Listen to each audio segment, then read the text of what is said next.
Long ago, in a prosperous kingdom, there lived a king who was not only wise but deeply thoughtful.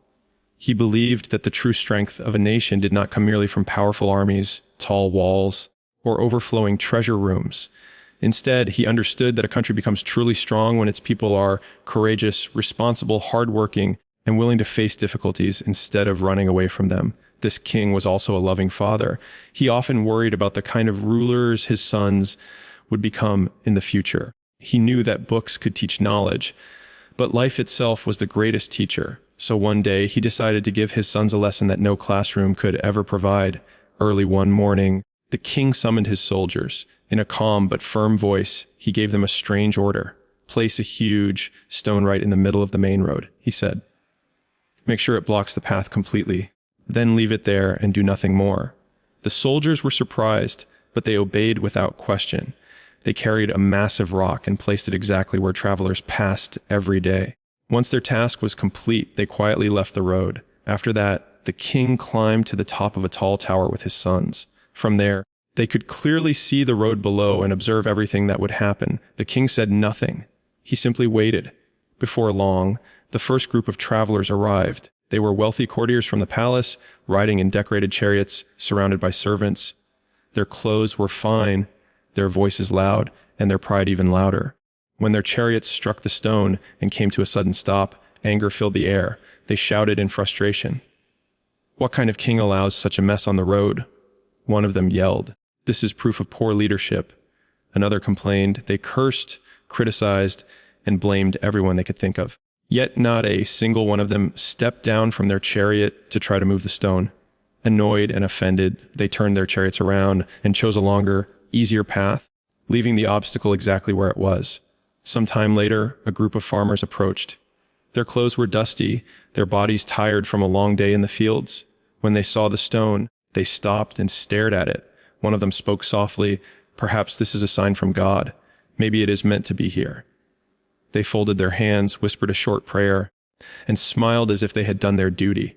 Then they carefully walked around the rock and continued on their way, leaving the problem untouched.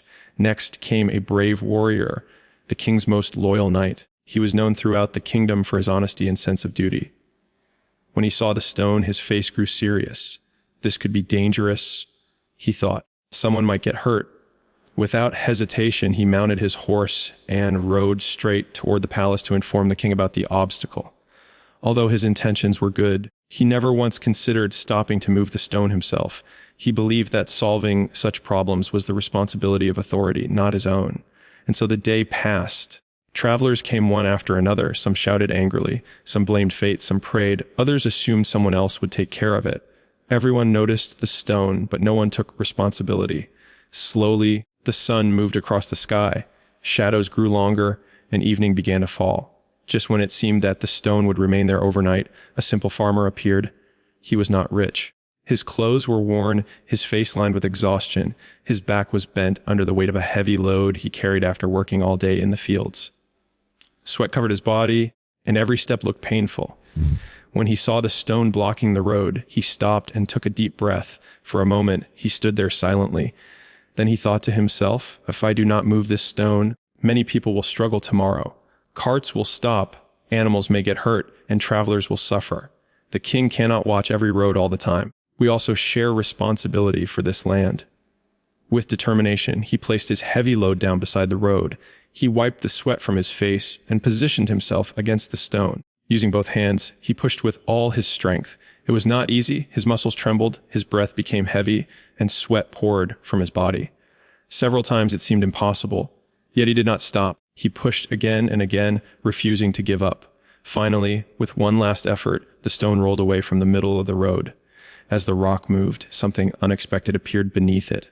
The farmer froze in shock. Lying where the stone had been was a small leather pouch. He opened it slowly, his hands shaking. Inside were shining gold coins. Unable to believe his eyes, he looked around to see if anyone was watching. At that very moment, the king descended from the tower with his sons and approached the farmer. The king smiled warmly and said, "These gold coins belong to you. You are the only person who understood your responsibility and acted upon it. You did not complain, blame, or wait for others. You chose to solve the problem." Then the king turned to his sons and spoke with calm authority. Remember this lesson: the obstacles we face in life are not placed to block our path. They are placed to shape us. When we face them with courage and responsibility, we grow stronger, we move forward, and we earn true respect. The sons stood silently, their eyes filled with understanding. They knew that this was a lesson no book, no speech, and no lecture could ever teach. And so the story ends with a simple truth: life rewards those who take responsibility, not those who complain, avoid, or wait. Obstacles are not walls.